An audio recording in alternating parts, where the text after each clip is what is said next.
আমাদের প্রেমের কথা চ্যানেলটির সকল প্রকারের পাঠ গল্প দেখতে আমাদের চ্যানেলটি সাবস্ক্রাইব করে পাশে থাকা বেল আইকনে ক্লিক করুন। সময়টা ২০০০ সালের দিকে। বিশ্ববিদ্যালয় চত্বরে বেশ কিছুদিন হলো ইংরেজি বিভাগের প্রভাষক হিসাবে যোগ দিয়েছে অনুরাগ। মা বাবার বাধ্য সন্তান। ইদানিং তার মা জননী তার বিয়ে নিয়ে এক প্রকার হুলুস্থুলুস ফেলে দিয়েছেন, তবে সে একবারও মেয়ে দেখার ইচ্ছে পোষণ করেনি। মায়ের পছন্দ তার পছন্দ। গ্রামের বনেদি পরিবারের সন্তান সে। এক বোন আর এক ভাই। বড় বোনের বিয়ে হয়েছে কয়েক বছর হলো। বর্তমানে এক সন্তানের জননী, এখন আবার সন্তান সম্ভবা। অনেকগুলো বছর পর আবার মা হতে যাচ্ছে সে। তার নাম অনিমা। ব্যবসার কাজে এদেশ সেদেশ তার স্বামীকে দৌড়াদৌড়ি করতে হয় বলে সে বাপের বাড়িতেই থাকে। তার ফরমায়েশ কাটার জন্য বুয়াকে সারাক্ষণ তার পিছু পিছু থাকতে হয়। ছোট ভাইয়ের বিয়ে নিয়ে তার মাথা ব্যথা। কোথাও যোগ্য মেয়ে দেখা মিলছে না। তার মা আনহিতা বেগমের মতে যতগুলো মেয়ে দেখল তাদের মধ্যে কেউ সুন্দর দেখতে হলে আবার খাটো লম্বা হলে দেখতে ভালো না। কেউ কেউ আবার শর্ট শর্ট ড্রেস পরে, সভ্য নয়। কেউ কেউ একদম গায়াভূত, ঘোমটা টেনে রাখে মুখ অবধি, নাকে নলক পড়া। তার ছেলের বউ হতে হবে সুন্দর, লম্বা, ফর্সা, শিক্ষিত, কিন্তু বোকাশোকাও হবে, যাতে তার কথাই ওঠে আর তার কথাই বসে। তার উপর কথা বলবে অত শিক্ষিত মেয়ের দরকার নেই। এমন মেয়ে পাওয়া দুষ্কর হয়ে পড়ল পুরো গ্রামে। কোথাও এমন মেয়ে নেই। শায়েক চৌধুরী ছেলের জন্য যোগ্য পাত্রীর খোঁজে ৫-৬টা উকিল নিয়োগ করলেন। যে করে হোক তার মনের মতো মেয়ে জোগাড় করে দেওয়া চাই। কালো হবে না, খাটো হবে না, চেহারায় স্ত্রী থাকতে হবে, লম্বা হতে হবে, ফর্সা হতে হবে, মোটামুটি শিক্ষিত হতে হবে। ঘরের সমস্ত কাজকর্ম জানা থাকা লাগবে। তার ছেলের পাশে দাঁড়ালে যাতে প্রফেসরের বউ দেখতে লাগে। মাস কয়েকটা পার হলো। ততদিনে বিয়ের কথা একটু চাপা পড়ল। স্বস্তি পেল অনুরাগ, কিন্তু তাতে অশান্তিতে ফেলার জন্য ঘোর বর্ষার বৃষ্টিতে ভিজে ভিজে উকিল সাহেব তাদের বাড়ি এলেন। ভেজা ভেজা আধো ছেঁড়া একটা ছবি আনহিতা চৌধুরীর দিকে বাড়িয়ে দিয়ে বলেন, এই একটা মেয়ের খোঁজ পাওয়া গেছে ম্যাডাম। মেয়ে ১০ম শ্রেণীতে পড়ছে, লম্বা আছে, চেহারায় ছিও আছে। খুশি হলেন আনহিতা। ছবির দিকে তাকিয়ে বলেন, বাহ, মেয়ের গায়ের রং একটু চাপা ম্যাডাম, বনেদি পরিবার না। মেয়ের বাবার কিন্তু যথেষ্ট টাকা পয়সা আছে। ফর্সা নয়? না, আর ও মেয়ে দেখুন। উকিল সেদিন চলে গেল। তারপরে অনেক মেয়ের খোঁজ চলো। আরেকটা মেয়ে পেল, সুন্দর আছে কিন্তু লেখাপড়া নেই, ম্যাট্রিক পাশ করে আর পড়েনি। আনহিতা বারণ করে দিলেন, হবে না এই মেয়ে। আরও একটা মেয়ের খোঁজ পাওয়া গেল। বাবার টাকা পয়সা আছে, কিন্তু মেয়ে খুব বেশি স্মার্ট। শোনা যাচ্ছে কিছুদিনের মধ্যে সিনেমায় নাকি যোগ দেবে। আনহিতা মানা করে দিলেন, দরকার নেই অমন মেয়ের। ওই মেয়ে তাকে গলায় দড়ি দিয়ে বেঁধে ঘোরাবে। মাস দুয়েক গেল এভাবেই। উকিলরা এক প্রকার বিরক্ত হয়ে পড়ল। অনুরাগ মা বাবার এসব কার্যকলাপে নাক গলায় না, কিন্তু সেও শেষমেশ বিরক্ত হয়ে পড়ল। আমি বিয়ে করব না মা, তোমরা আর পাত্রী দেখবে না। এ কেমন কথা সোহাগ? চিন্তা করো না, তোমার বিয়ে অতি নিকটে। তুমি এসব নিয়ে ভেবো না, পাত্রী জোগাড় হয়ে গেছে। অনুরাগ আর কথা বাড়ালো না। আনহিতা এবার মহাজালায় পড়ে গেল। কি হবে এখন? কয়েকটা মাস পরে শায়েক চৌধুরীর কাছে এক পাত্রীর খোঁজ নিয়ে এলেন তারই এক পরিচিত বন্ধু। মেয়েটার ছবি দেখায় আনহিতা খুশি হয়ে গেল। এই মেয়েতেও পুরো তার মতো, ডাগর ডাগর চোখ আছে, কিন্তু ছবিতে তো সুন্দর দেখাচ্ছে, স্ত্রীও আছে। বাস্তবে কালো নাকি? লেখাপড়া আছে? শায়েক চৌধুরীর বন্ধু আশরাফ আলী বলেন, কালো না, তেমন ফর্সাও না, লেখাপড়া এখনো করছে, একাদশ শ্রেণীতে উঠেছে মাত্রই। আনিতা মত দিল। উজ্জ্বল বনের হলে হয়েছে। মেয়েটাকে দেখতে বলল। মেয়েটার পরিবার সামান্য অবাক হলো বনেদি পরিবার থেকে তাদের মেয়ের জন্য সম্বন্ধ যাওয়াই। খোঁজ খবর নিয়ে জানা গেল মেয়ের বাবা ছোটোখাটো পেঁয়াজ ব্যবসায়ী, বড় ভাই বেকার, আবার বউ আছে নাকি। আনহিতা ক্ষুব্ধ হলেন, তেমন টাকা পয়সা নেই বলাই। তার ছেলেকে ওরা কিছুই দেবে না। ওরকম ঘরে মেয়ে তার ছেলের বউ হবে? লোভী হবে না তো? বিয়ের কথাবার্তায় এগোতেই বরপক্ষের দাবি জানা গেল 2 লাখ টাকা। বনেদি ঘরে মেয়ে বিয়ে দিচ্ছে, এমনি এমনি তো নিয়ে যাওয়া যাবে না। কন্যার বাবা রাজি হলেন, তবে সময় চেয়ে নিলেন। টাকা জোগাড় করা মাত্রই তিনি বিয়ের আয়োজন করবেন। আনিতা খুশি হলেন, মনের মতো ছেলের বউ এবার পেয়েছেন তিনি। অনুরাগকে কয়েকটা ছবি দিলেন তিনি, কিন্তু পুত্র সেদিকে চোখও দিল না। পকেটে ছবিগুলো গুজে রাখতে রাখতে মাকে বলে দিল। সময় হলে দেখে নেব, তাছাড়া তোমার পছন্দ নিশ্চয়ই আমার অপছন্দ হবে না মা। কিন্তু সে মাকে স্পষ্ট জানিয়ে দিল বিয়ে ছাড়া অন্য কোনো কিছুতে সে নেই। সে শুধু বিয়েটা করতে যাবে, অন্য কিছুতে যাতে তাকে না জড়ানো হয়। আনিতাও ছেলেকে আশ্বস্ত করলো। বোন অনিমাও খুশি, ছোট ভাইয়ের বিয়ের দিন ঘনিয়ে আসছে বলে। মাস একটা যেতে না যেতেই কনের পিতা জানালো তাদের প্রস্তুতি নেওয়া শেষ। এবার বিয়ের দিন তারিখ ঠিক করা হলো। অনুরাগ হঠাৎ করে দুশ্চিন্তায় পড়ে গেল। সে একজন বিশ্ববিদ্যালয়ের প্রফেসর। বন্ধু বান্ধব কলিগদের না জানলে ব্যাপারটা কেমন দেখায়। বন্ধু বান্ধবদের বলতে গিয়ে লজ্জে পড়ে গেল অনুরাগ। সে নিজের হবু স্ত্রীর নামটাও জানে না, কি লজ্জার কথা। বন্ধুদের সামনে মাথা কাটা গেল তার। প্যান্টের পকেটে পড়ে থাকা ছবিগুলো মুড়িয়ে গেছে, সেগুলো ধোয়া হয়েছে, তার মানে ছবিগুলো নষ্ট। কিন্তু তারপর অনুরাগ মেলে দেখার চেষ্টা করলো ঝাপসা ঝাপসা ছবিটা। অনুরাগ মায়ের কাছে গিয়ে বলল, মা, আর ছবি আছে? আর নেই সোহাগ, যেগুলো দিয়েছি ওগুলো দেখো। ওগুলো নষ্ট হয়ে গিয়েছে মা, আমি দেখার আগে। আর মেয়েটার নাম বলো। আনিতা ছেলের কথাই অবাক, ভীষণ বিস্ময় নিয়ে বললেন, এটা কেমন কথা সোহাগ? তুমি তোমার হবু বইয়ের ছবি দেখোনি? নাম জানো না? জানি না মা, কেউ তো বলেনি। কাল রাশেদ ভাইও ফোনে জিজ্ঞেস করছিল, আমি বলতে পারিনি। জেনে নেওয়া উচিত ছিল। আফসানা আহমেদ আয়না। অনুরাগ চোখ তুলে তাকালো মায়ের দিকে, তারপর যেতে যেতে বলল, ঠিক আছে মা, পারলে একটা ছবি এনে দিও। আর তো নেই আব্বাজান। গায়ে হলুদের সন্ধ্যা, বাড়ির নিচে মেহমানদের কলরব। অনুরাগ নিজের ঘরে বসা ছিল। হঠাৎ দরজায় ঠনক নেড়ে উঠতেই অনুরাগ বলল, কে? ঘরে ঢুকে এলো তার খালাম্মার ছেলে, অনুরাগের প্রিয় রাশেদ ভাই, যার কাছে অনুরাগের যত সব ছেলে মানুষই। রাশেদকে দেখে এক প্রকার লাফ দিয়ে বিছানা থেকে নামল অনুরাগ। দৌড়ে গিয়ে জাপটে জড়িয়ে ধরে বলল, কখন এলে? আরো তাড়াতাড়ি আসবে ভেবেছি। রাশেদ ভাইয়ের পিঠ চাপড়ে বলল, আপনার মতো কি এত ইজি আছে ইয়াং ম্যান? বউ বাচ্চা হোক, তারপর বুঝবি। রাশেদকে ছেড়ে হাসলো অনুরাগ। হেঁটে হেঁটে আয়নার সামনে গিয়ে মাথার চুল ব্রাশ করতে করতে বলল, বসো। সবাই এসেছে? হ্যাঁ, রাখি খুঁজছে অনুকে। রাখি এসেছে, তার মানে আবার আমার ড্রেস নষ্ট করবে। সে এখন কি আর ছোট আছে? বিশ্বাস নেই বাচ্চাদের।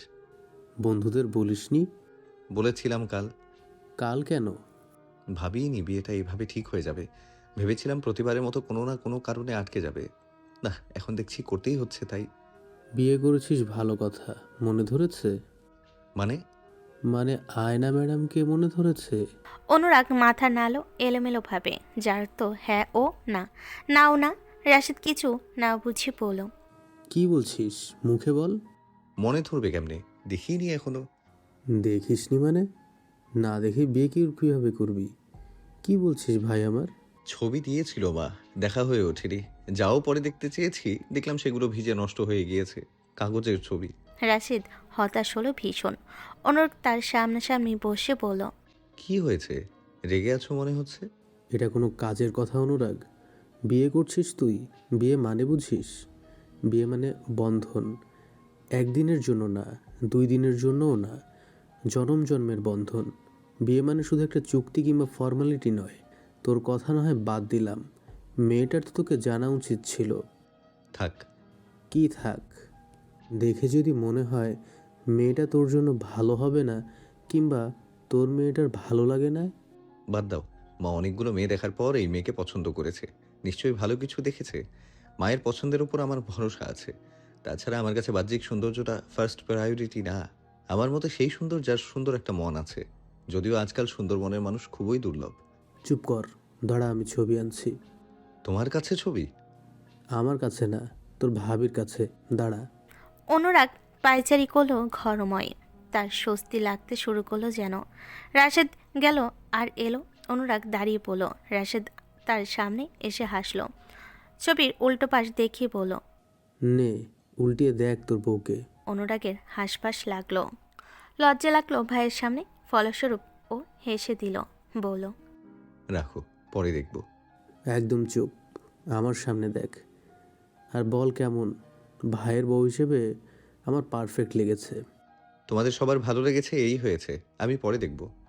এবার চোখ নিচে নামা এবং দেখ। অনুরাগ অসহায় চোখে তাকালো। রাশেদ বলল।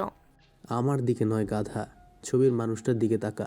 অনুরাগ কান ধরে চুলকাতে চুলকাতে চোখ নিচে নামালো। দেখা মাত্রই রাশেদের হাতে ছবিটা দিয়ে ফেলল। রাশেদ ভ্রু উঁচিয়ে পড়ল। কেমন? অনুরাগ হাসলো।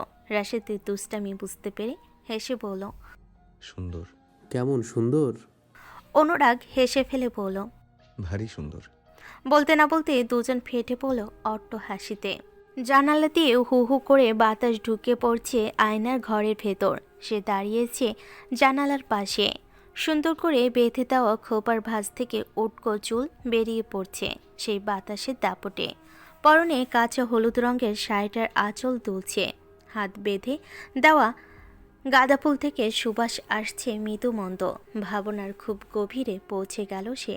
ভাবল আব্বা যে খালু আব্বার কাছে টাকার জন্য গেল, এখনও তো ফিরে এলো না। অথচ 1.5-2 ঘন্টার ভেতর ফিরে আসার কথা ছিল। চিন্তায় কপালে ভাঁজ দেখা মিলল আয়নার। পেছন থেকে কে যেন বলে উঠল। কি ভাবছো আয়না? আয়না ঘাড় ঘুরিয়ে হাসি মুখে দাঁড়ালো মেয়েটিকে দেখে বলল। কিছু না ভাবি। শাড়িটা তোমাকে খুব মানিয়েছে, খুব ভালো লাগছে দেখতে। আয়না এক দৃষ্টিতে তাকিয়ে রইল। নামিরা হঠাৎ অস্বস্তিতে পড়ে গেল। বলল। ওভাবে কি দেখছো? আয়নার ভাবনায় ছেদ পড়ল। হাতের উল্টো পাশ কপালে ঠেকিয়ে চুল সরানোর চেষ্টা করে বলল। আমি তোমাকে দেখে অবাক হই ভাবি। কোথা থেকে এসে কোথায় থাকছো তুমি? আমার ভাই তো তোমাকে কিছুই দিতে পারেনি। ভাইয়ার প্রতি তোমার অভিযোগ নেই? তোমার কষ্ট হয় না? নামিরা খুব সুন্দর করে হাসলো। বলল। না। তোমার সাথে যার বিয়ে ঠিক হয়েছিল প্রথমে, তার কাছে তুমি ভালো থাকতে। ভালো চাকরি ছিল ওনার, নামি দামি মানুষ ছিলেন ওনারা। আমি বলবো তোমার বিরাট ভুল হয়ে গেছে। সারাক্ষণ মায়ের প্যান প্যানানি সহ্য করতে হতো না। নামিরা এমন কথাই হেসে ফেলল। আয়নাকে বলল। যেদিন কাউকে ভালোবাসবে সেদিন এই প্রশ্নের উত্তর পেয়ে যাবে। ভালোবাসা শব্দটার কাছে ধন দৌলত, গরিব, ধনী, গুণী, খুনি শব্দগুলো যায় না। আমি আয়নকে ভালোবেসেছি, শুধু ওকে নয়, ও সব কিছুকেই। আয়ন বলেছে আম্মা বকলে চুপচাপ শুনে থাকতে। আম্মা তো ভালোবাসে আমায়, আয়নের উপরে রাগ থেকে অমন করে। কি পেলে এসব করে? নিজের মা বাবা ভাই বোন সবাই তো মুখ ফিরিয়ে রেখেছে। বেঁচে আছো নাকি মরে গেছো সেটাও খোঁজ নেয় না। নামিরার মুখে হঠাৎ অন্ধকার নামলো। সে বলল। আমার উপরে ওদের রাগ, তাই অমন করছে। রাগ যেদিন কমে আসবে সেই দিন মেয়েকে ঠিকই খুঁজতে আসবে। আর বাবার কথা কি বলবো? আমি জানি বাবা আমাকে খুব খুব ভালোবাসে। মানবীবান থেকে দেখা করতে আসে না। আমি তো আয়নের সাথে পালিয়ে আসিনি, কিংবা ওদের না জানিয়ে কিছু করেছি এমনও না। ওরা নিজে দাঁড়িয়েই বিয়ে দিল, তারপরেই এমন আচরণ। কিছু বলার নেই আমার। আয়না লম্বা একটা শ্বাস ফেল। নামিরাকে পিছু করে দাঁড়িয়ে পড়ল। আব্বাটা কখন যে ফিরবে? আয়না, একটা কথা বলি তোমায়। তোমার ভাইয়ের তো কিছু নেই, চাকরি নেই, না ধন দৌলত, কিন্তু তারপরেও তো তোমার ভাই আমার কাছে থেকে কিছুই চায়নি। কিন্তু তোমার বরের তো অনেক টাকা পয়সা, বাড়ি গাড়ি, নাম যশ, খ্যাতি, প্রতিপত্তি। তারপরেও কেন এত টাকা দাবি করলো তারা?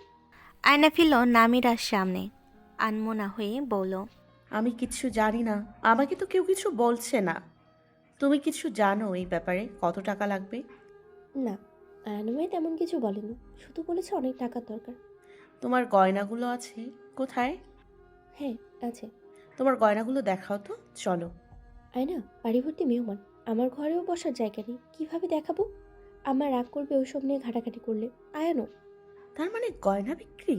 নামিরা মাথা নাড়িয়ে ভয়ঙ্কর মিথ্যা বলে বসলো। না না, বিক্রি না, কে বলেছে? ভুল বুঝছো তুমি। সবাই লুকোচুরি খেলছে আমার সাথে, সবাই। তোমরা কি টাকা দিয়েই বিক্রি করছো আমাকে? নামিরা দ্রুত সরে পড়ল। সব তার দোষ। আয়না যদি জানতে পারে আয়না এসব প্রশ্ন করেছে, তাহলে আয়ন তাকে ভুল বুঝবে। ভাববে তার গহনা দিয়েছে বলে সে আয়নাকে বলে দিয়েছে। না, সে আয়নার সামনে যাবে না কখনো। আয়নাকে তার ঘরে নিয়ে যাওয়া হলো। গায়ে হলুদের আয়োজন করা হলো মাটিতে, পাটি বিছিয়ে, মিষ্টান্ন খাই, সবাই আয়নার পাশে গিয়ে বসলো, মিষ্টি মুখ করিয়ে সরে পড়ল। হাতে রাখি পরানো জন্য আয়ানকে খুঁজে পেল না কেউ। মুঠোফোন খুঁজে নিয়ে নামিরা ফোন করলো আয়ানকে। আয়ান এলো কিছুক্ষণ পর। আয়েশা বেগম নামিরাকে ডাকলেন। বউ, তুমিও যাও, আয়নের সাথে গিয়ে মিষ্টি তুলে দাও, তারপর এসব শেষ করো। মানুষটা এখনো ফিরল না, আমি আর পারি না। আয়না চিন্তিত হয়ে বসে রইল। আয়ন এসে ধপ করে বসলো তার পাশে। বোনের গাল টেনে দিয়ে বলল, টুনি মন খারাপ, কান্না পায়? এই বনু, আব্বা আসেনি এখনো। এক্ষুনি চলে আসবে, চিন্তা করিস না। দেখে হাত দে, রাখি পরাই।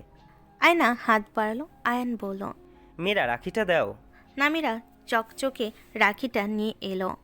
একটা আয়নের দিকে দিল, আরেকটা নিজের কাছে রেখে দিয়ে বলল, এটা আমি পড়াই? আয়ন মাথা নাড়ালো। নামিরা বসলো আয়নার পাশে। সেও রাখি পরাবে আয়নার হাতে।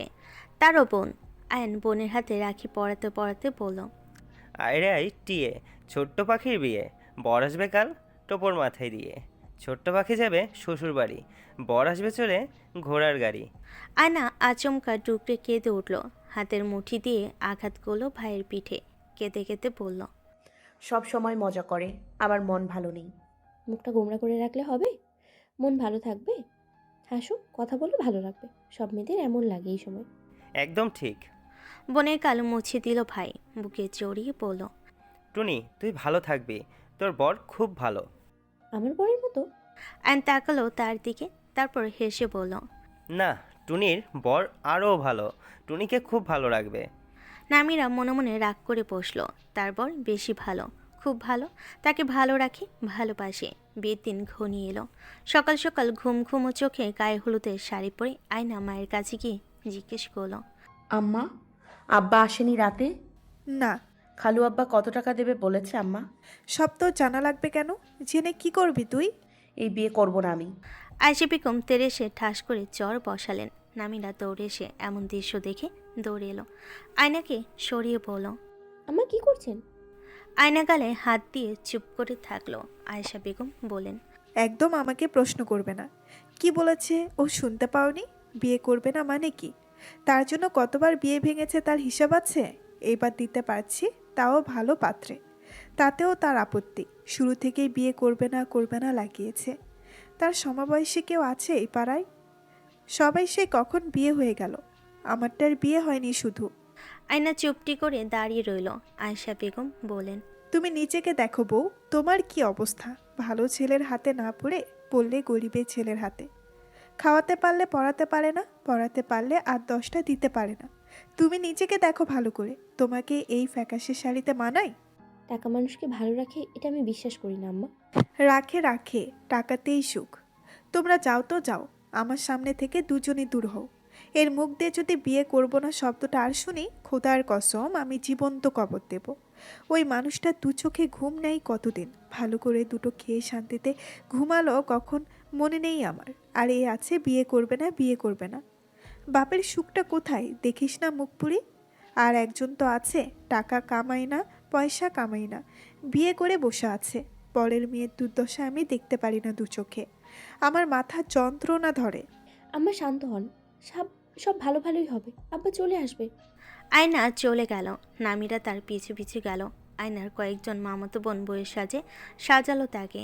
অন্দর মহলের ভেতর থেকে মন আকুলি বিকুলি করতে লাগলো আয়নার।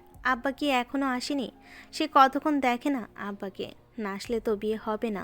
পনের টাকা দেবে কি করি? আর বিয়ে না হলে আম্মা কি করবে? আব্বাও কষ্ট পাবে।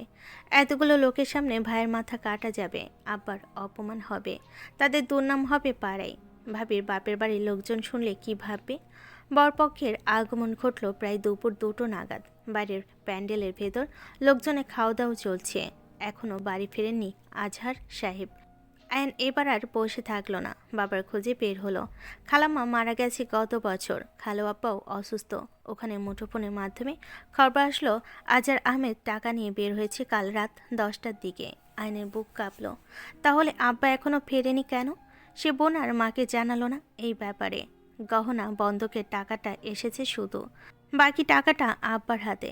বরের বাবার সাথে এই ব্যাপারে কথা বলে কোনো মতে বিয়েটা সারতে হবে।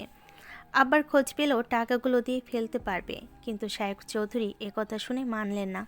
পরে মামারা তো একেবারেই না। এ কেমন কথা? পণের টাকা না পাওয়া পর্যন্ত বরকে তারা বিয়েতে বসাবে না, মেয়ে ও নিয়ে যাবে না। কথা তো এমন ছিল না। এক প্রকার হুলুস বেজে গেল। আয়ান বলল, দেখুন, টাকা আমরা আজ না হয় কাল তো দিয়েই দিব, বিয়েটা হয়ে যাক। শেখ চৌধুরী মানলেন না। ছেলের কানে এসব কথা যাবে বলে ভয়েও থাকলেন তারা। তার আগে যদি টাকা ওসুল হয় আর কি, কিন্তু দেখলো কোনো উপায় নেই। তখন রাগে ফেটে পড়ল শায়েক চৌধুরী। বরে বেশে আসা ছেলের কাছে গিয়ে বলেন, অনুরাগ, চলো বাড়ি ফিরে যাই। অনুরাগের কাছে বিষয়টা ঠাট্টা মনে হলো। ফিরে যায় মানে কি? সে বিয়ে করবে না? অনুরাগের শিক্ষিত বন্ধুবান্ধব হেসে ঠাট্টা শুরু করলো। ইতিমধ্যেই এক প্রকার গুঞ্জন শুরু হলো। অন্দরমহলে চলে গেল সেই বার্তা। বউ বেশে বসে থাকা আয়নার কানে গিয়ে পৌঁছালো দুঃসংবাদ। শক্ত পাথরে মূর্তির মতো বসে রইল সে। আয়সে পিকুম মুখে কাপড় গুছিয়ে বসে রইলেন ঘরের কোণে। বরের মা আর মামিরা বউ দেখার জন্য অন্দরমহলে পা রাখলো। স্থির অচঞ্চল বসে থাকা বধূটিকে দেখে শান্তি শান্তি লাগলো আনহিতার। তার ছেলের বউ কালো কোথায় চলবে, চৌধুরী বংশের বউ বউ ভাব আছে। কিন্তু যখনই ওসব কথা কানে এলো, মাথা খারাপ হলো আনহিতা চৌধুরীর। পণের টাকা ছাড়া বিয়ে হবে কি করি? একটা দুর্নাম রটে যাবে। চৌধুরী বাড়ির ছেলে পণ না নিয়ে বিয়ে করেছে। চৌধুরী বাড়ির ছেলের শ্বশুরের টাকা নেই, কিছু দেয়নি। না, এরকম হলে হবে না। হন্তদন্ত হয়ে মায়ের খোঁজে বাড়িতে এলো আয়ান। মায়ের রুমে গেল দৌড়ে। নামিরাও দৌড়ে গেল আয়ানের পিছু পিছু। কি হয়েছে আবার? ততক্ষণে সবখানে জানাজানি হয়ে গেল পণের টাকা না পেলে এই বিয়ে হবে না। ঘৃণায় গা গুলালো আয়নার। সে মায়ের খোঁজে পেরোলো। শাড়ির ভারে ধীর পায়ে হেঁটে গেল। মায়ের ঘরের কাছে যেতেই ঘর থেকে চাপা কান্নার রোল ভেসে এলো। মায়ের কান্না খুব গভীরে গিয়ে লাগলো আয়নার। চারপাশটা বিষাক্ত লাগলো তার। ঘরে ঢোকার আগেই ভাইয়ের কথা কানে এলো। আব্বার কিচ্ছু হবে না আম্মা, আব্বা একদম সুস্থ হয়ে উঠবে। ভালো হসপিটালে ভর্তি করিয়েছি আব্বাকে, তুমি চিন্তা করো না আম্মা। বনুরও বিয়ে হবে, ওর বর এসব মানবে না, সব ঠিক হয়ে যাবে আম্মা। আয়না দরজা ঠেলে ঢুকে গেল ঘরের ভেতর। চেঁচিয়ে বলল, কি হয়েছে আমার আব্বার? কোথায় আমার আব্বা? কই, কিচ্ছু হয়নি তো, কিচ্ছু না। আমাকে পুতুল পেয়েছো তোমরা? পুতুল আমি, যেমন ইচ্ছা তেমন করছো। আয়েশা বেগম মুখ চেপে কাঁদলেন। আয়না হনহনিয়ে পা বাড়ল। তার মামারা বরের বাবা আর মামাদের সাথে কথা বলছিল গহনা বিক্রির টাকাগুলো দিয়ে কোনো মতে বিয়েটা সেরে নেওয়া যাক। বরের বাবা রাজি হতেই যাচ্ছিল। আয়না হনহনি এলো তখনই। এভাবে ভরা মজলিসে মেয়েদের চলে আসা বারণ। তার উপর সে যদি কোণে হয় তাহলে তো কথাই নেই। হাই হাই করে উঠল সবাই। আয়ন বনে পিছু পিছু দৌড়ে এলো, নিয়ে যেতে চাইল। আয়না গলার আওয়াজ বড় করে বলল, সবাই এক্ষুনি আমাদের বাড়ি খালি করুন, তাড়াতাড়ি করুন, আমার দম বন্ধ লাগছে। আজ এখানে কোনো বিয়ে হবে না, দয়া করুন আমাদের বাড়িটা খালি করুন, বিদায় হন। অপমানে মুখ থমথমে হয়ে গেল শায়েক চৌধুরী আর অনুরাগের মামাদের। এ কেমন বেয়াদবি! এত বড় অপমান, তাও কোণে! বর বসার ঘরে অনুরাগকে আনহিতা বেগম বুঝিয়ে পারলেন না। অনুরাগের একটাই কথা, সে বিয়ে করে যাবে, টাকার জন্য বিয়ে হবে না। এটা কেমন কথা? সে কি বউ কিনছে নাকি? এসব তো সে জানে না। তাকে নিয়ে ব্যবসা চলছে। আনহিতা মাথা চাপড়ালো। অনুরাগ মায়ের কথা না শুনে ওই ঘরের দিকে চলল। পর্দা ঠেলে বাবা আর মামাদের কাছে যেতেই তার চোখে পড়ল আগুন চোখের একটি বধূকে। মাথার লম্বা সিঁথির মাঝখানে পড়া টিকলিটা বাঁকা হয়ে পড়ে আছে। অনুরাগের কানে আবারও ভেসে এলো, এমন ছোট লোকের বাড়িতে আমি বউ হয়ে যাব না, এই বিয়ে হবে না, আমি বলছি। আপনারা এক্ষুনি বিদায় হন। অনুরাগের দিকে চোখ পড়েই হয়তো শেষের দিকে মেয়েটার গলা একটু নম্রতা দেখা দিল, কিন্তু দু চোখে যে ঘৃণা দেখা যাচ্ছে তা বিন্দু মাত্র সরল না। অনুরাগের খারাপ লাগলো। সে দোষ না করেও দোষী হয়ে গেল। অনুরাগকে দেখে তার বাবা তাকে বলল, তুমি এখান থেকে যাও অনুরাগ, আমরা সামলে নিচ্ছি। আমি যেতে পারবো না বাবা, আমি যেটা করতে এসেছি সেটা করেই যাব। আপনারা ঘর খালি করুন, আমাকে কিছু বলার সুযোগ দিন। কাউকে কোনো সুযোগ দেয়া হবে না, সবাই যান এখান থেকে। অনুরাগ চোখ তুলে তাকালো। ছবিতে মেয়েটাকে মোটো রাগী মনে হয়নি। অনুরাগকে অবাক করে দিয়ে আয়না অনুরাগের মায়ের দেওয়া সমস্ত গহনা খুলে ছুঁড়ে মারল। এগুলো নিয়ে চলে যান। আমরা মধ্যবিত্ত কিন্তু ছোট লোক নই, আপনারা কি বিয়ে ভাঙবেন? আমি নিজেই ভেঙে দিলাম। আমাকে কিছু বলতে দিন। আয়না চুপ করে গেল, মুখ ফিরিয়ে দাঁড়ালো।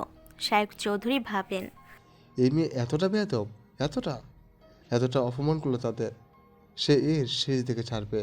আয়নার কিছুটা দূরে গিয়ে দাঁড়ালো অনুরাগ। শায়েক চৌধুরী তার দলবল নিয়ে চলে গেলেন বাইরে। আয়ন তাদের পিছু পিছু দৌড়ে গেল। আয়না গুটিয়ে দাঁড়ালো। একটা পরপুরুষের সাথে তার কিসের কথা? অনুরাগ বলল, লজ্জা পাবেন না, আমার কথা শুনুন। লজ্জা নেই আমার। আমার বন্ধু বান্ধব এমনকি টিচাররাও এসেছেন। আপনি আমার মা বাবার কথা বাদ দিন, আমার কথা ভেবে বিয়েতে মত দিন।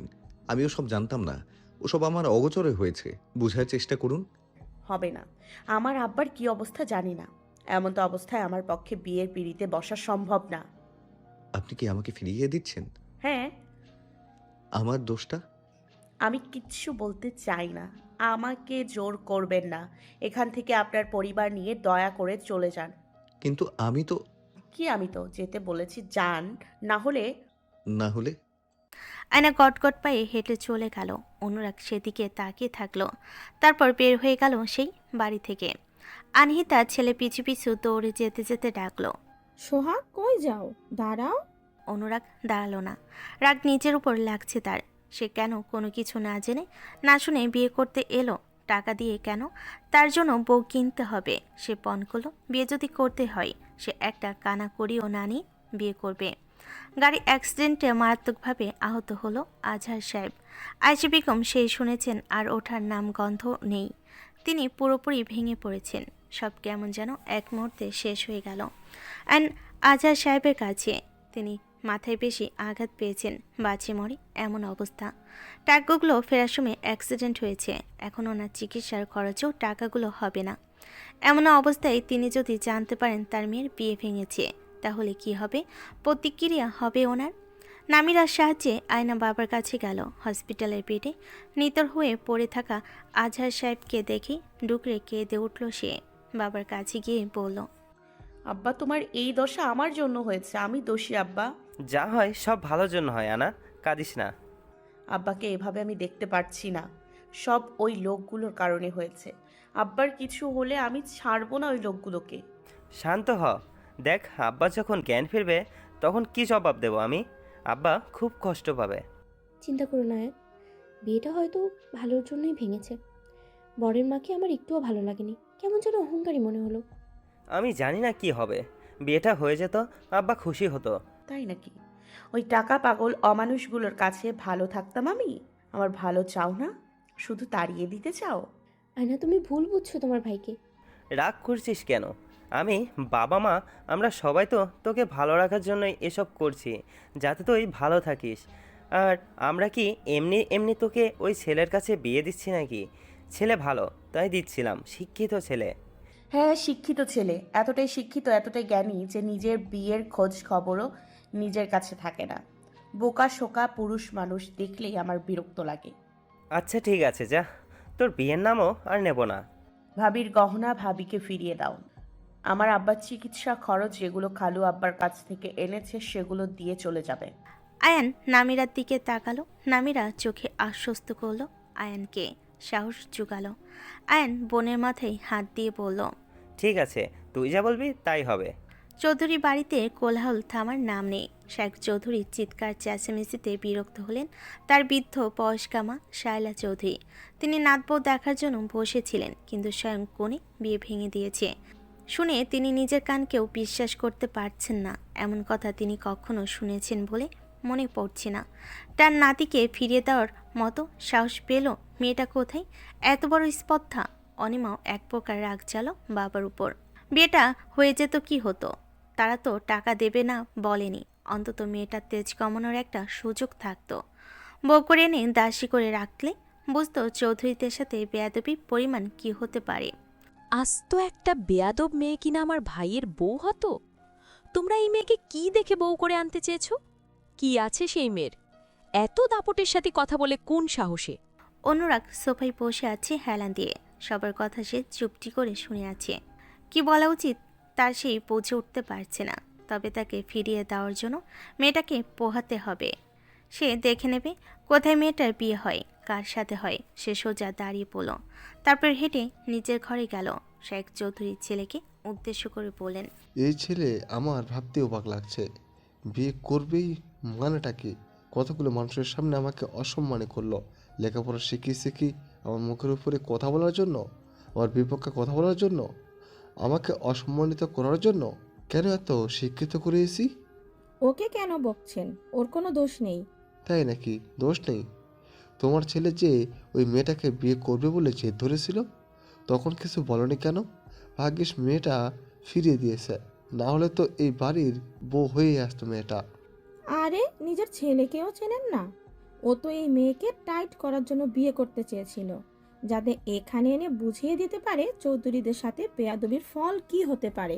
শেখ চৌধুরী থামলেন। শাহিনলা চৌধুরী বললেন, এই জন্যই আমি বই করে বলেছি ওই নোংরা পাড়ার মেয়েকে বাড়ির বউ করে আনিস না। দেখেছিস এবার? ভাবতে পারছিস ওই মেয়ে এই বাড়ির বউ হয়ে এলে কি করতো? মেয়ে তো এখনো একটুখানি, মাত্রই স্কুল পাস করলো। শেখ চৌধুরী কিছু বললেন না। সব রাগ গিয়ে পড়ছে বন্ধু আশরাফ উদ্দিনের উপর। শেষমেশ বন্ধু কিনা শত্রু মতো কাজ করলো। প্রায় সপ্তাহখানেক পার হওয়ার পর আজাদ সাহেব খানিকটা সুস্থ হয়ে উঠলেন। পায়ে ভীষণ আঘাত লাগায় তিনি আর হাঁটতে পারবেন না বললেন ডাক্তার। হুইল চেয়ারে বসে কাটাতে হবে বাকিগুলো দিন। আলো চাইলে উঠে দাঁড়াতে পারেন। বাড়ি ফিরে সবার আগে নিজের কান্নায় ভেঙে পড়লেন আজহার সাহেব। বলেন, আমি আর বাজারে যেতে পারবো না। আমার ব্যবসার হাল কে ধরবে? আয়াত তো সেই ব্যবসা করবে না, পরিবারটা চলবে কিভাবে? মেয়েটারও বিয়েও ভেঙে গেল। বাবার এমন দুর্দশার জন্য নিজেকে দায়ী করলো আয়না। আয়ন বাবাকে আশ্বাস দিল তার বন্ধুর বাবার একটা কোম্পানিতে তাকে চাকরি দেবে বলেছে। চাকরিটা হয়ে গেলে আর চিন্তা নেই। কিন্তু আজহার সাহেব বলেন, আমার ব্যবসা কে দেখবে? আয়ন চুপ করে থাকলো। পেঁয়াজ কিভাবে বিক্রি করবে সে তো পারবে না। তার সব বন্ধু বান্ধব তাকে বিদ্রুপ করে পেঁয়াজ বিক্রেতা ডাকবে। তাছাড়া নামিরার বাবা চাচারা কি বলবে? পেঁয়াজ ব্যবসায়ী অত টাকাই বা কোথায়? ব্যবসার সম্পর্কে আয়নের অত ধারণাও নেই। পরিবারটা কি 2-4 টাকায় চলবে? এখন আবার বাবার চিকিৎসার খরচও। আয়ন জানালো, চাকরি হয়ে গেলে ওখানে মোটা বেতনের মাইনে পাবো আব্বা। তুমি চিন্তা করো না, শুধু দোয়া করো। ঠিক আছে, সংসারের দায়িত্ব এবার থেকে তোর। ঠিক আছে আব্বা। আয়নকে দেখে দু চোখ ভিজে উঠল আজহার সাহেবের। মেয়েটার বিয়েটা আজও হয়ে উঠল না। পার লোকেরা যা তা বলছে মেয়েটাকে, তার জন্য মেয়ের বিয়েটা ভেঙে গেল। সব কিছু হলো তার জন্য। তার অঘটন না ঘটলে এসব কিছুই হতো না। বনেদি পরিবার থেকে সম্বন্ধ আসায় কত খুশি হয়েছিলেন তিনি। পুরো পাড়ায় মানুষ অবাক হয়েছিল তার মেয়ের জন্য। চৌধুরী বাড়ির ছেলের সাথে সম্বন্ধ আসায় কিন্তু কি হয়ে গেল? শেষ রক্ষা আর হলো না। আয়না বাবার গাল পেয়ে পড়া অস্ত্র মুছে দেয়। সাহস জুগিয়ে বলে, আব্বা, আমাদের বাড়ির পেছনে যে ভিটে আছে ওখানে গাঁদা ফুলের চারা লাগিয়েছিলাম না, তোমার মনে আছে? আজহার সাহেব মাথা নাড়লেন। আয়না বলল, তুমি জানো ফুল চারাগুলোতে কত ফুল ধরেছে? কি সুগন্ধি চারপাশে। উঠোনে বাগান বিলাসের গাছ দেখেছো? হ্যাঁ। বেলি ফুলের গাছ দেখেছো? হ্যাঁ দেখছি তো, বেলি ফুলের গাছ বেশি। ওই ফুলগুলো বেচে অনেক টাকা পেয়েছি আমি। ওই যে বাজারের মোড়ে ফুলের দোকানটা আছে না, ওখানে বিক্রি করেছি। তারা বলেছে আরও ফুল দিতে। আমি ভাবছি আমাদের বাড়ির চারপাশে ফুলের বাগান করে ফেলবো। অনেক জায়গা আছে তো, তাই না? আজহার সাহেব মাথা নাড়লেন। মেয়েটাকে খুশি করতে চাইছে তিনি বুঝতে পারলেন। আয়না বাবার গাল 2 হাতে আঁকড়ে ধরে ডাকলো, আব্বা, বল। তুমি আমি মিলে বাগান দেখাশোনা করব, কেমন? তুমি হুইল চেয়ারে বসে বসে আমার বাগান পাহারা দেবে, পানির নল দিয়ে পানি দেবে। কি দেবে না? দেব। বাগানের নাম কি দেব আব্বা? কি দিবি? আব্বা এসব পরে, আগে বাগানের কাজে লেগে পড়ি। আমার একটা বন্ধু আছে বুঝলে, ওর পরিচিত এক কাকু একসময় ফুল চাষ করত। ওনার কাছ থেকে প্রশিক্ষণ নেব। তিনি আজকাল হাঁটাহাঁটি করতে পারেন না, ঘরে বসেই দিন পার করেন। উনি নাকি বিনামূল্যে সব শিখিয়ে দেবেন আমাকে। আচ্ছা আব্বা শোনো, যখন আমাদের অনেক বড় বাগান হয়ে যাবে তখন আমরা নিজেদের একটা ফুলের দোকান দিব, কেমন? আচ্ছা। তুমি শুধু আচ্ছা আচ্ছা লাগিয়েছো কেন? কিছু তো বলো। তুমি জানো না তোমার একটা কথায়ও আমি কি পরিমাণ ভরসা পাই? তোর বিয়েটা কি আর? সব সময় কেন বিয়ে বিয়ে করো আব্বা? আমি অনেক পড়তে চাই, আত্মনির্ভরশীল হতে চাই, যাতে কেউ আমাকে হেয় করে কথা বলতে না পারে। দেখো তুমি আমাকে খাইয়ে পরিয়ে এত বড় করে আবার পরের বাড়ি পাঠাচ্ছ কি কথা শোনানোর জন্য? তুমি বলো, তারা যখন আমাকে হেয় করে কথা বলবে, কথায় কথায় ছোট করবে, অপমান করবে, আমার বংশ পরিচয় নিয়ে কটূক্তি করবে, তখন তোমার ভালো লাগবে? আমি সহ্য করতে পারবো? আব্বা, দয়া করে এসব কথা আর তুলো না, আমার শুনতে ভালো লাগে না। তোমাকে এই অবস্থায় দেখে, ভাইয়াকে দুর্দশার মাঝখানে রেখে আমি কোথাও গিয়ে শান্তি পাবো না। ভাইয়া আমি থাকলে ভরসা পায়, সাহস পায়। আমাকে দূরে ঠেলে দিও না আব্বা। ঠিক আছে, কিন্তু কথা দে যেদিন তোর মনের মতো মানুষ আমি খুঁজে পাবো সেদিন বিয়েতে তুই আর অমত করবি না। ওরকম রাজকুমার শুধু রূপকথার গল্পে পাওয়া যায় আব্বা, বাস্তবে সবাই টাকা খোঁজে, টাকা টাকা টাকা। টাকা ছাড়া মানুষ কিছুই বোঝে না আব্বা। যেমন এই মুহূর্তে আমিও কিছু বুঝি না, আমারও এখন প্রচুর টাকার দরকার, প্রচুর। এই কাগজের টাকা দিয়ে সব কেনা যায় আব্বা, সবটা। কথা দিলি না যে? কথা দিলাম, সেদিন আমি অমত করব না। তবে সেদিনটা কখনো আসবে না আব্বা, আমি তোমাকে বলছি, দিনটা কখনো আসবে না, না আসুক। দক্ষিণ পাড়ার মোড়ে দাঁড়ানো বোরকা পরা মেয়েটাকে চিনতে অসুবিধা হলো না নাসিরের। সে এগিয়ে গেল, নাম ধরে ডাকলো। আয়না নাকি রে? হ্যাঁ, বাড়িটা কোন দিকে? আমার সাথে আয়। কাকু তোর কথা শুনে খুব খুশি হলো। কোনো টাকা পয়সা দিতে হবে? না, কাকু ফ্রিতে শেখাবে তোকে। কাকু তার ব্যবসাটা কাউকে শেখানোর জন্য অনেকদিন ধরে কাউকে খুঁজছে। তাহলে তো খুব ভালো। দুজনেই ঢুকে গেল দক্ষিণ পাড়ায়। বেশ কিছু দূর গিয়ে দেখলো একটা মাটির ঘর। বাইরে দাওয়ায় শুকনো মুখে বসে রয়েছে একজন বৃদ্ধ। আয়না আর নাসিরকে দেখে ডাকলো। বাসারা আইসিস? হ্যাঁ কাকু, আয়নাকেও নিয়ে আসছি। আমরা এক স্কেলে লেখাপড়া করছি। এইদিকে আয় ফুলবানু। আয়না খিক করে হেসে দিল। নাসিরও হাসলো। ফজলু মিয়া বলল, এইদিকে আয়, মোড়া লইয়া বস। তোর আইস থাইকা আমি ফুলবানু ডাকুম, বেজার হইবি? না, নামটা তো খুব সুন্দর। রেনু, দুইটা মোড়া লইয়া আয়, আর একটু সিরা পানি দে। ও সবের দরকার নেই কাকু। দরকার আছে মা, আয় বস। মুখের তেনাটা সরা, বুক ভৈরা নিঃশ্বাস ল আগে, এইখানে কেউ আর নাই। আয়না মুখে নিকাব সরালো। ফজলু মিয়া বলল, তুই তো ফুলের মতো সেরি, তোর কেমনে বিয়া ভাঙছে? ওসব কথা থাক, আমরা কাজের কথা বলি। আচ্ছা, তোর খারাপ লাগলে আর কমু না। এবার বল, তোর বাপের কত জমি জমা আছে? তেমন নেই, ওই বসত বাড়ির খালি জায়গা যতটুকু আছে ওটুকুতেই করব। হুন, আমার একটা নার্সারি আছিল, ওইখানে দেশি বিদেশি ফুল গাছ লাগাইতাম। মাটিও ভালো আছিল, তাই ফুলও ধরছিল ভালো। তোরে আমি কতকগুলা তকমা শিখাই দিমু, ওইগুলা মাইনা চললে তুই ভালা ফুল চাষ করতে পারবি। অল্প জায়গায় কতগুলো ফুল চাষ করতে পারবো? অল্প জায়গায় ফুল চাষ অল্প অল্প হইব। আগে অল্প অল্প কইরা শিক্ষা ল, তারপর নিজের অভিজ্ঞতা কাজে লাগাইয়া বড় কইরা বাগান করবি, বুঝলি? ঠিক আছে। ফজলু মিয়া তাকে কতগুলো বই দিল। চোখের চশমা নেড়ে বলল, লেখাগুলা ছোট ছোট দেখায়, দেখি না, তুই দেখবি। এইখানে লেখা আছে কোন ফুলের চাষে কি কি লাগবো। তুই তো স্কুল পাস, পড়তে পারবি না? খুব পারবো, দেখি দাও। ফজলু মিয়া দিল। তখনই রেনু এলো। আয়না জিজ্ঞেস করলো, ওকে। আমার নাতনি, তাহার মা বাপ দুইটাই কলেরায় মারা গেছে। চাচারা রাখে নাই, আমি লইয়া আইছি। আমার লগে থাকে, স্কুলে পড়ে, 2 ক্লাসে। 2 ক্লাস মানে? 2য় শ্রেণীতে পড়ি আপা। ও, বুঝেছি। আমি তোরে আমার ব্যবসা শিখাইয়া দিব। আমার ভিটে বাড়ির এইখানে তুইও চাষ করতে পারবি যখন তুই ব্যবসা শিক্ষা যাবি। আর আমি মইরা গেলে আমার রেনুরে দেখিস। কোথায় যাবে তুমি কাকু? রেনুর খারাপ লাগবে, অমন কথা বলিও না। সত্য তিতা লাগে, কিন্তু সত্য তো সত্যই। আয়না মাথা দুলালো। রেনু চিরামুড়ি দিল, সাথে ঠান্ডা জল। আয়না পানি খেলো। চিরামুড়ি হাতে নিয়ে গালে দিতেই কোলাহল ভেসে আসলো। আয়না কপালে ভাঁজ ফেলে বলে, কোথা থেকে আসছে কাকু? আর কইস না, ওই বাড়ির বউ আছে না, জামাই নষ্টা পানি খায়, তারপর বউরে মারে কারণে অকারণে। যদি আমার পুত হইতো, আমি তো তোরে কুপায় মাইরা ফেলাইতাম। বেচারি বউডারে দেখলে কষ্ট লাগে। মারে কেন? এমনি এমনি মদ খেয়ে? ফজলু মিয়া মাথা নাড়ল। নাসির বলল, রোজ মারে। এমন গোন্টা মানুষ আর দুটোই নাই এই পাড়ায়। কেউ কিছু বললে তার ধারে মারধর করে, গালাগালি করে, মা বোন তুলে গালি দেয়। আয়না ব্যাগটা রেখে সেদিকে দৌড় লাগালো। দেখলো অনেক মানুষের ভিড়। ভিড় ঠেলে যেতে দেখলো একটা মাতাল লোক বাঁশের কঞ্চি দিয়ে ইচ্ছে মতো পিটাচ্ছে তার বউকে। শাড়ি ধুলোই লুটোপুটি খাচ্ছে। রক্তের তরবর অবস্থা মহিলাটির নাকে মুখে। আয়না ভিড় থেকে বের হয়ে গেল।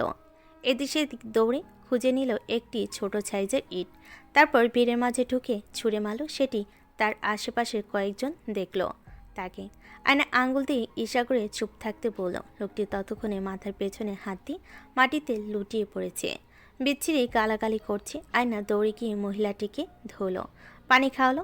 সে ডাকতেই 2-3 জন এগিয়ে এলো। মহিলাটিকে ধরে নিয়ে যেতেই লোকটা বিচ্ছিরি গালি দিতে লাগলো। কান ঝাঁঝা করে উঠল আয়নার। সে বেড়ার ঘরটির দিকে তাকালো।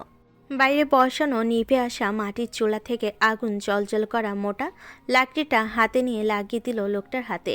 লোকটা চিল্লিয়ে উঠল। আশেপাশের লোকজন মিটিমিটি হাসলো আয়নার কাজে।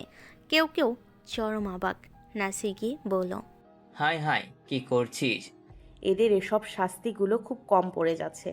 জ্বলন্ত আগুনে ফেলে দেয়া উচিত এদের অমানুষদের। নারীরা কি শুধু ভোগের জিনিস? শুধু হাতের পুতুল? তাদের কি তর্ক করার অধিকার নেই? কিছু বলার সুযোগ নেই? তারা কি সারা জীবন স্বামীর পদতলে মার খেয়ে খেয়ে থাকবে? স্বামী পুজো করবে? হাত পুড়িয়ে ফেলছিস তো? আয়না দুহাতে লাকড়িটা লাগিয়ে দিয়ে পুড়িয়ে দিল।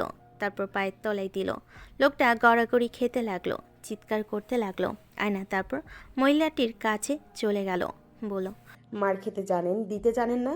আপনার দুহাত নেই? ওই দেখেন আমি কিভাবে মেরেছি, দেখেন পড়ে আছে, হাত পুড়িয়ে দিয়েছি। মহিলাটি কাদের জন্য কথা বলতে পারল না। আয়না বলল, আপনাকে যেভাবে মারবে এবার থেকে আপনিও সেভাবে মারবেন। বাঁশের কঞ্চি তো আরও ছিল, আপনি নিতে পারেননি কেন একটা? পুরুষ মানুষের সাথে কি আমি পারম? আমি পারিনি। ওই দেখেন মাথায় এমন মার দিয়েছি, মাথা তুলতে পারছে না। মহিলাটি কাশতে কাশতে জ্ঞান হারালো। সবাই ধরাধরি করে মহিলাটির পাশের হাসপাতালে নিয়ে গেল ভ্যান গাড়ি করে। আয়না হাত ছেড়ে লোকটির কাছে গিয়ে বলল, আর গায়ে হাত তুলবি? হ্যাঁ। লোকটা কি বলে যেন বিড়বিড় করলো। নাসির আয়নাকে টেনে নিয়ে এলো, বলল, বহুত বড় কাম করে ফেলছিস বইন, আমার ভয় করছে এখন। চল চল। কিসের ভয় আমার? কে বিচার করবে আমার? এসব অমানুষকে এভাবেই শায়েস্তা করা উচিত। বেয়াদ্দপ অমানুষ। হইছে রে বইন, চল চল। তোর ডর ভয় নাই? আমি কলে যাব, মুখ ধুবো। চল। রাস্তার পাশে কলে গেল আয়না। নাসির কল চাপলো। আয়না মুখ ধুলো, হাত দিয়ে মুখ মুছতে রাস্তায় তাকালো। কাকে যেন দেখে মুখ মোছড়ালো। নাসিরকে বলল, চল বাড়ির দিকে যাই। এতক্ষণে তোর মা বাবার কানে খবর পৌঁছে গেছে? তো কি হয়েছে? আমি কি দোষের কিছু করেছি? তোর সাহস তো কম না রে আয়না। সাহসের কি আছে? অন্যায় সহ্য যে করে সেও অপরাধী। ওই বেয়াদব লোকটার এবার যদি শিক্ষা হয় আর কি। নাসির চলে গেল। আয়না কিছু দূর এগোতেই তার পাশ দিয়ে সাগরে একটি গাড়ি চলে গেল। বর্ষার রাস্তাঘাট কদ্দমাক্ত, তাই সব কাদা গিয়ে পড়ল তার বোরকায়।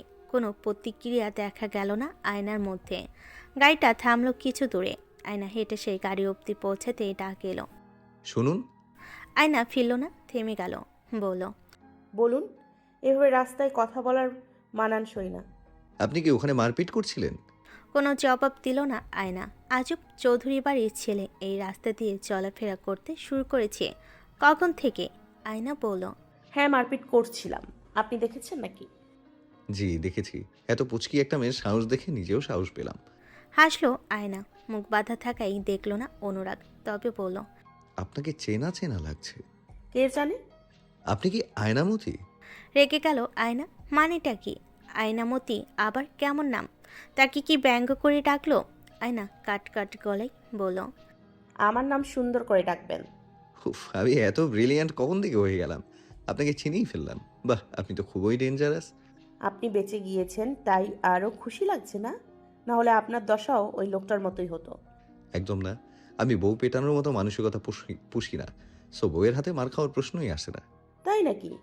পণ দাবি করে বিয়ে ভাঙার মতো মানসিকতা লালন করেন তাহলে? থেমে গেল অনুরাগ। তার আত্মসম্মানে গিয়ে লাগলো কথাটা। আয়নামতির ওপর রাগ লাগলো। রাগ না দেখানোর জন্য সে গাড়ি স্টার্ট দিয়ে চলে গেল। অনুরাগ চলে যেতেই খিলখিল হাসিতে ফেটে পড়ল আয়না। কোমর চেপে হাসতেই আশেপাশের কয়েকজন লোক বলল, এইটা আজহার মিয়ার ছেড়ি না? নিজের বিয়ে নিজেই ভাঙলো, আজকে আবার ওই নষ্ট বেটার হাত পুরালো। মাগো, এমন তেজি মাইয়ার কপালে জীবনে ও জামাই জুটবো না। আয়না ঘরে ফিরতেই আয়েশা বেগম তেড়ে এলেন। আয়নার মুখের উপর দরজা বন্ধ করে দিয়ে বলল, তুই আজই বাহিরে থাকবি, তোর ঘর নাই, ভাত নাই। আয়না কোমরে হাত দিয়ে এদিক ওদিক হাঁটল, গলার স্বর টেনে ডাকলো, ও আমা, আমি কি করেছি? হারামজাদি, কি করেছিস মানে? তোর সাথে আমি কোনো কথা বলবো না। ভাবি, ও ভাবি, দরজা খুলে দাও।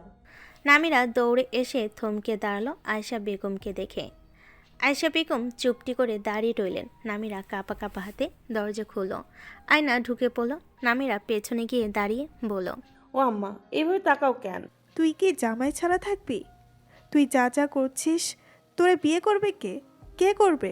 পাত্রপক্ষ রাস্তার মোড় ফেলে বাড়িতে ঢুকতে পারবে? তার আগেই তো তাদের কান ছালাফেলা করে দেবে গ্রামের লোক। আমার খিদে পাইছে, বকো কেন এই সময়? চুপ হারামজাদি, তোর মতো কার ঝি অন্য পাড়ায় গিয়ে গাঁজাখোরের গায়ে হাত তোলে? মহিলাটিকে বেশ মেরেছিল আম্মা, তাই। চুপ বেয়াদব, আজ তোর ভাই আসুক, এমন মায়ের দিতে বলবো তোরে, শিক্ষা হয়ে যাবে একদম। আসুক, তোমার ছেলেকেও পিটাবো আমি। নামিরা হেসে ফেল। আয়েশা বেগম ধমকে বলল, হাসো কেন বউ? নামিরা হাসি দিল। কিছুক্ষণের মধ্যেই মাগরিবের আজান পড়বে। দুহাত আর মাঝে ব্যান্ডেজ নিয়ে চৌধুরীর বাড়ির সামনে খুঁড়িয়ে খুঁড়িয়ে হেঁটে এলো মোটা একটা লোক। অনুরাগ দোতলার বারান্দায় রেলিংয়ে হাতের ভর দিয়ে দূর আকাশে পাখি দেখছিল। হঠাৎ দারোয়ানের সাথে কার যেন চেঁচামেচি হচ্ছে দেখে সে নিচে নেমে এলো। গেটের কাছে যেতেই সবুজ রঙের ফতুয়া আর লুঙ্গি পরা একটা লোককে দেখলো। পেছনে হাত দিয়ে সোজা হয়ে দাঁড়িয়ে অনুরাগ জিজ্ঞেস করলো, কি চাই? লোকটা ব্যান্ডেজে মোড়ানো হাত দেখিয়ে বলল, ছোট সাহেব, এই দেখেন আমার কি হাল কইরা দিল ওই পাড়ার একটা চেমড়ি। হাত পুইরা দিল দুইটা, পায়ের তলায়ও মাথায় ইট পাটকেল মাইরা ফাটাইয়া দিচ্ছে। অনুরাগ এসব বিচার আচারে জড়ে না, তবে আজ তার বাবা বাড়িতে নেই, তাই সে বলল, আপনার দোষ কি ছিল সত্যি বলবেন। আমি আমার বউরে মারছি, ওই চেমড়ি আয়সা কোথা থেকে। আপনাকে মাথায় ইট মেরেছে, তারপর জ্বলন্ত লাকড়ি দিয়ে হাত পুড়িয়ে দিয়েছে, পায়ের তলায়ও আগুন লাগিয়ে দিয়েছে। হ্যাঁ, একদম হাঁচা কথা। যে পথে এসেছেন সে পথে চলে যান। আপনি অন্যায় করে আবার বিচার চাইতে এসেছেন কোন সাহসে? আপনার বউকে তো মেরেছেন আপনি, যান আপনার বউয়ের কাছে থেকে ক্ষমা চান, নইলে ওই মেয়েকে আমি আবার পাঠাবো আপনাকে মারার জন্য। যে মেয়েটা আপনাকে মেরেছে ওই মেয়েটাকে চেনেন? কেউ কইতাছে না, আমারও তেমন মনে পড়তেছে না, ঝাপছা ঝাপছা দেখছিলাম। ওই মেয়ের খোঁজ করবেন না, আমি জানতে পারলে ভালো হবে না। আচ্ছা ছোট সাহেব, যান। লোকটা খুঁড়াতে খুঁড়াতে চলে গেল। অনুরাগ মাথা এপাশ ওপাশ ঝাঁকি জোরালো শ্বাস ফেলে বলল, ওহে আয়নামতি, আপনি যে আমার শহরে আতঙ্কে পরিণত হচ্ছেন দিন দিন। কি করি আপনাকে নিয়ে? বিয়ে ভাঙ্গার পর আর বিয়ের কথা তোলার সাহস কারোর হয়ে ওঠেনি অনুরাগের সামনে। উপরে তাকে দেখতে যতটা ঠান্ডা স্বভাবে দেখায়, একবার রেগে গেলে তার উল্টোটা সে। তাই কেউ ভয়ে কিংবা লজ্জায় অমন কথা মুখে আনেনি। বিয়ে ভাঙ্গার প্রায় 2 মাস পার হয়ে গিয়েছে। শেখ চৌধুরী একটা মেয়ের খোঁজ পেয়েছেন, যদিও মেয়েটির খোঁজ আর আগেই পেয়েছেন। আনহিতা বারণ করেছেন, মেয়েটা সিনেমায় যোগ দেওয়ার কথা ছিল তাই। সিনেমার কাজ খারাপ না শেখ চৌধুরীর মতে। অমন মেয়ে নিজের পুত্রবধূ করে আনতে পারলে বেশ নাম হবে। কোনার বাবার বিস্তর টাকা পয়সা উপঢৌকন দিয়ে ভরিয়ে দেবে, সুনাম তো আছেই। মেয়েও যথেষ্ট রূপবতী, সিনেমায় কি এমনি এমনি যোগ দিয়েছে? অনুরাগের অনুপস্থিতিতে মেয়েটাকে নিয়ে কথাবার্তা চলল বাড়িতে। শেখ চৌধুরী অনেক বুঝিয়ে সুঝিয়ে আনহিতাকে রাজি করালেন, কিন্তু আনহিতার মন উপরে উপরে সায় দিল, ভিতরে ভিতরে সায় দিল না। মেয়েটা তার কথা কি শুনবে? কথায় কথায় বাপের বাড়ির টাকার গরম দেখাবে না তো? তার ছেলেকে তার কাছ থেকে নিয়ে দূরে যাবে না তো? ভয় কাজ করলো আনহিতার মাঝে। কন্যার পিতা বেশ খুশি হলেন চৌধুরী সাহেবের বাড়ি থেকে সম্বন্ধ যাওয়ায়। ছেলেও শিক্ষিত, সুদর্শন, বনেদি পরিবার, গ্রামের প্রতাপশালী ব্যক্তি। মেয়ের জন্য আপাতত এর চাইতে ভালো প্রস্তাব আর নেই। তারপর ছেলে সরকারি চাকরি করে, শিক্ষিত হওয়ায় তার কন্যাকে সিনেমার কাজে বাধা দেবে না, স্বাধীনতা দেবে, যা একজন প্রতাপশালী বিজনেসম্যানের কাছেও আশা করা যায় না। অতঃপর তারা মেয়ে দিতে রাজি হলো। তবে মেয়ে তাদের মডার্ন, সে ছেলেকে বোঝার জন্য, জানার জন্য সময় চাই। ছবি দেখে সে বিয়ের পিঁড়িতে বসতে পারবে না। অন্তত 2-3 মাস তো সময় লাগবেই। তার পাশাপাশি ছেলের সাথে মাঝে মধ্যে দেখা করার সুযোগ দিতে হবে। শায়লা বেগম এ কথা শুনে তওবা তওবা করলেন। বিয়ের আগে দেখা দেখি, মেলামেশা, এটা কোনো কথা? এমন অসভ্য মেয়ে তার বাড়ির বউ হবে? তার বাড়ির বউকে হতে হবে পদ্মাশীল, 5 ওয়াক্ত নামাজ পড়ে, এমন কপালোক্তি ঘোমটা টেনে রাখে এমন। স্বামী ভক্তি করতে হবে, স্বামী সেবা করতে হবে, অন্যথায় দরকার নেই। শায়লা বেগম বয়স্কা মানুষ, ছেলে আর ছেলের বউ তাকে খুব মান্য করে চলে। তার কথার উপর কথা বলার সাহস করে উঠতে আজ অব্দি পায়নি। কিন্তু এই কথাটা তারা মানতে পারলেন না। সবাই তো আর মনের মতো হয় না। আজকাল অত সতী সাবিত্রী পাওয়া যায় না কি? শায়লা বেগম মনক্ষুণ্ণ হলেন ছেলের আর ছেলের বউয়ের সিদ্ধান্তে, তাই বলেন, ঠিক আছে, ভালো কথা, কিন্তু আমার দাদু ভাই কি রাজি হবে? যে বিয়ে করবে তাকে বলেছো? তার মত না নিয়ে এত দূর এগোনো কোনো দরকার ছিল? আমার উপরে কথা বলার স্পর্ধা এখনও ওর হয়নি। যদিও কথাটা তিনি মনের মাঝে তীব্র সংশয় নিয়ে বলেন। স্পর্ধা তো অনুরাগ অনেকবার দেখিয়েছে। গতবার ভরা বিয়ের আসরে তার মুখের ওপর কথা বলেছে। আমি বিয়ে করতে এসেছি, কনে কিনতে নয়। আপনাদের দেনা পাওনার হিসেবে আমার কিছু যায় আসে না। আমাকে জড়াবেন না বাবা। শেখ চৌধুরী ভাবলেন ছেলে এবার তার মুখের ওপর জবাব দেবে না, নাকি ওই মেয়েকে বিয়ে করতে রাজি হবে। অনুরাগকে জানানো হলো সপ্তাহখানেক পর। তার মাঝে তেমন কোনো প্রতিক্রিয়া দেখা গেল না। অন্য বারের মতো বলল না, আপনাদের পছন্দ, আমার পছন্দ। তবে শায়লা চৌধুরীর সাথে তার বেশি ভাবসাব। তাই শায়লা বেগমকে বলেন, দাদিজান, বিয়ে আমি তাকেই করব যে আমার কাছে দামি, মূল্যবান, যাকে ছুতে গেলে শুনতে হয় বামন হয়ে চাঁদ ছুতে এসেছো। শায়লা বেগম অবাক নাতির মুখে এমন কথা শুনি তিনি বিস্ময় নিয়ে বলেন, এ কেমন কথা দাদু ভাই? এরকম কথা কেউ বলার সাহস করতে পারবে? চমৎকার করে হাসলো অনুরাগ, বলল, জানি না, আমি কিচ্ছু জানি না। তবে এমন একজন তো কোথাও না কোথাও আছেই। Everything is possible, nothing is impossible দাদিজান। আমি তোমার সাথে আছি দাদু ভাই। আবারও চমৎকার হাসলো অনুরাগ। শায়লা বেগম বলেন, বেঁচে থাকো, ভালো থাকো দাদু ভাই। সুভাষিনী আসুক তোমার জীবনে, রাঙিয়ে দিক তোমার জীবন, ভালোবাসুক, তুমিও বেশো। অনুরাগ এই প্রথম একটা খুব সুন্দর শব্দ নিজের মগজের খাতায় লিপিবদ্ধ করে নিল। সেটি হলো ভালোবাসা। এটি আবার কেমন ভাষা? খুব কঠিন নাকি সোজা? বাংলা চাইতেও দেখি ইংরেজি খুব সোজা। ইংরেজিতে এর অর্থ লাভ। লাভের প্রতিশব্দ বাংলায় আসে অনুরাগ, পছন্দ, আসক্তি, অমনুষঙ্গ, প্রণয়, প্রীতি। তার মানে ইংরেজিতে সহজ, বাংলায় মনে রাখার মতো একটাই যথেষ্ট, সেটা হচ্ছে অনুরাগ। চারার দোকান থেকে চারা কিনতে গিয়েছিল আয়না। সময়টা দুপুর 12টার দিকে। বিশাল গাঁদা ফুলের চারা কিনল নিজের জমানো টাকায়। বাকিগুলো আয়ানের চাকরি হয়ে গেলে সে কিনে দেবে বলেছে। আপাতত ভর দুপুরে রিক্সা পাওয়ার দুরূহ। আয়না এদিক ওদিক হেঁটে একটি ভ্যান গাড়ি দেখতে পেল। ভ্যানগাড়িওয়ালাকে ডাকতেই ভ্যানগাড়িওয়ালা এলো। আয়না বলল, উত্তর পাড়ার দিকে যাবেন? চারাগুলো একা নিয়ে যেতে কষ্ট হচ্ছে, তাই ভাড়া দিয়ে দিব। 50 টাকা দিলেই যামু। মারে মা, আমার 3টা চারার দামেই তো 50 টাকা। 15 টাকা দিব, হবে? হইব না। তাহলে যান, লাগবে না, একাই নিয়ে যাব। আমার ভ্যান গাড়ি এমনিতেই ভাঙ্গা। এই মেয়ে ধপাস কইরা পইরা গেলে আমারে কেলানি দিব। যা বজ্জাত মাইয়া, ওই দিন কালু মিয়ার হাত পুরাইয়া দিল। আয়না এক হাতে চারাগুলো নিয়ে হাঁটা ধরল। বাজারে 2 থলেতে করে 10টা নিয়েছে। ভাড়ও কম না। কিছু দূর গিয়ে আবারও থামলো আয়না। আবারও থলে দুটো নিয়ে হাঁটতে ধরতেই দুটো স্কুলের পোশাক পরা বাচ্চা ছেলে এসে তাকে ধাক্কা দিল পেছন থেকে। অবশ্য ইচ্ছে করে দেয়নি। তারা দুজন দৌড়ের প্রতিযোগিতা দিয়ে আসছিল, যে কে কার আগে ওই থলে হাতে আন্টিকে আগে গিয়ে ছুঁতে পারে। কিন্তু স্বয়ং আন্টিকে ধাক্কা দিয়ে ফেলে দেবে এমনটা ভাবেনি তারা। কি হবে এখন? ভয়ে দুজন কাচমচু করে দাঁড়িয়ে রইল। চারাগুলো ছিটকে রাস্তার মাঝখানে পড়ে রয়েছে। ইটের ঘষা লেগে ছিলে গেল আয়নার হাত। হয়তো পায়ের হাঁটু। বাচ্চা দুটো ভয়ে আয়নাকে তুলতে গিয়ে আবারও গুটিয়ে গেল। আয়না নিজের হাতের উপর ভর দিয়ে উঠে বসলো। বোরকা ঝাড়তে ঝাড়তে বলল, এই বাচ্চা, তোমাদের সাহস কত? হ্যাঁ, কি করেছো? তোমাদের আমি ছাড়বো না। বাচ্চা দুটো ভয়ে ভয়ে কাঁদো কাঁদো হলো। আয়না কোমরে হাত দিয়ে বলল, কান ধরো আর উঠবোস করো। করো। তোমাদের মা বাবা কোথায়? রাস্তাঘাটে দুষ্টুমি করো, এগুলো দেখে না? কান ধরো, 50 বার উঠবোস করো।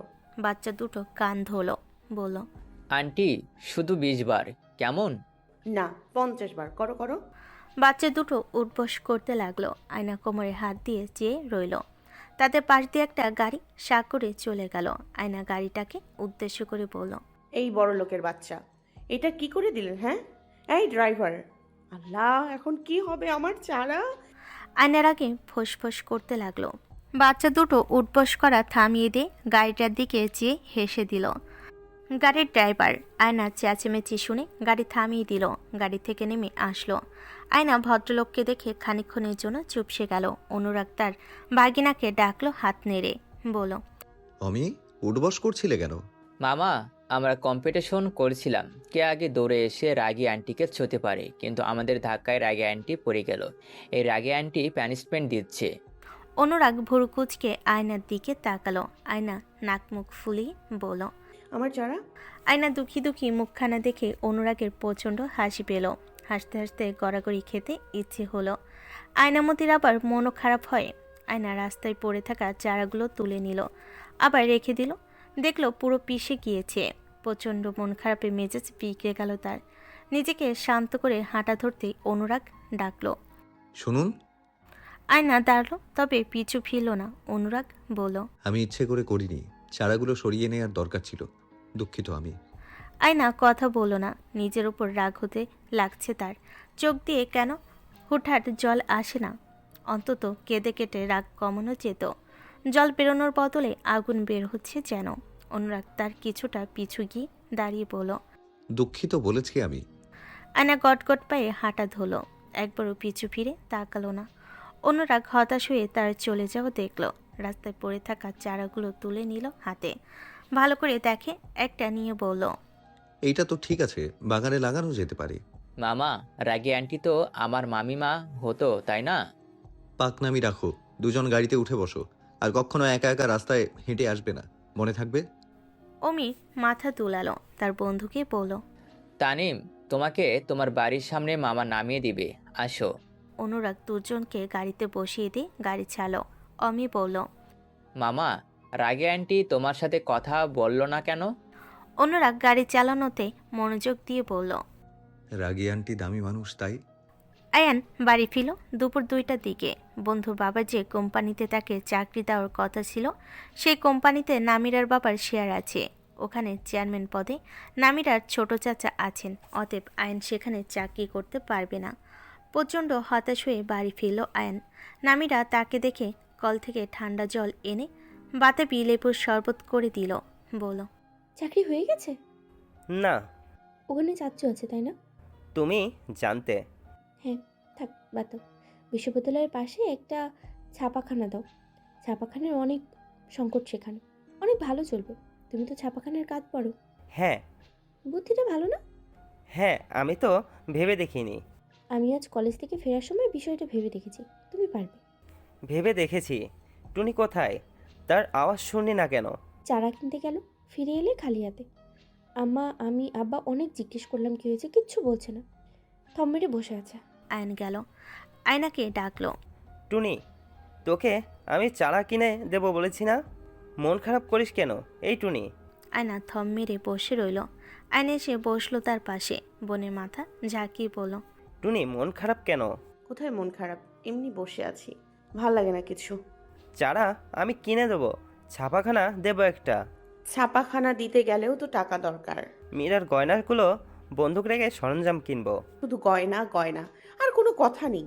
ভাবিকে একটা শাড়িও তো দিতে পারলে না এখনো, শুধু তার গয়না নিয়ে টানাটানি। দেওয়ার জন্যই তো ছাপাখানা দিচ্ছি। মীরার যা আমারও তা, আমার যা মীরারও তা। আয়না মাথা রাখলো ভাইয়ের কাঁধে, বলল, আমার চারা। আয়ন হেসে দিল, বোনের মাথায় হাত বুলিয়ে বলল, আমি কিনে দেবো বলেছি না? টিনের একটি দরজা আয়নাদের বাড়িতে ঢোকার আগে, তারপর উঠোন, বাগান, তারপরেই ঘর। মাগরিবের আজানের সময় হয়েছে ইতিমধ্যে। টিনের দরজাটিতে টং টং আওয়াজ হওয়ার ঘর থেকে বের হয়ে এলো আয়না। ওনা ভালো করে মাথায় পেঁচিয়ে উঠোন পেরিয়ে টিন গেট খুলে দিল। দেখলো একটি প্রকাণ্ড ভ্যান গাড়ি। পুরো ভ্যান গাড়িতে সব চারা আর চারার সাথে কন্দ। আয়না ভ্যান গাড়িওয়ালার দিকে তাকিয়ে বলল, এগুলো কাদের? আয়নামতি কার নাম? আয়নার কপালে ভাঁজ পড়ল। সে বলল, আমার। লোকটা পকেট থেকে একটা কাগজ বের করলো, আয়নার দিকে বাড়িয়ে দিয়ে বলল, এইটা আপনারে ছোট সাহেব দিতে কইছে, আর চারা আর কন্দগুলো আপনার বাড়ির উঠানে রাখতে কইছে। আয়না হাঁ করে দাঁড়িয়ে থাকলো। কিছুক্ষণ পর বলল, আমি কেন এত চারা নিব? দাঁড়ান, এগুলো নামিয়েন না। আপনার প্রশ্নের উত্তর ওই ছেঁড়া কাগজটাতে আছে, কইছে ছোট সাহেব।